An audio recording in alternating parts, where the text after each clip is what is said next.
শেওড়াফুলি হাটে দাঁড়িয়ে আছি এই মুহূর্তে।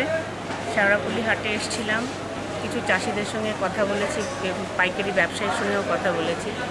তবে চাষিরা এই প্রোডাক্টটা নিয়ে একটু সন্দিহান আছে, অনেকভাবেই বুঝিয়েছি এদেরকে।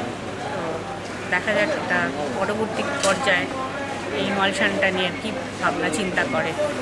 তবে এটা আমার মনে হয় মার্কেটিংটা একটু জোর করে খুব ভালোভাবে করতে হবে, তা নাহলে চাষিরা এটাকে ভালোভাবে নেবে না। আমার মনে হয় এটা চাষিদের পক্ষে প্রচণ্ডভাবে উপযোগী, যেহেতু এটা নন কেমিক্যাল জিনিস এবং অনেক যেগুলো গরিব চাষিরা যারা নিজেদের কাছে সবজি তুলে রাখতে হয় 3-4 দিন, তাদের ক্ষেত্রে পচবে না বা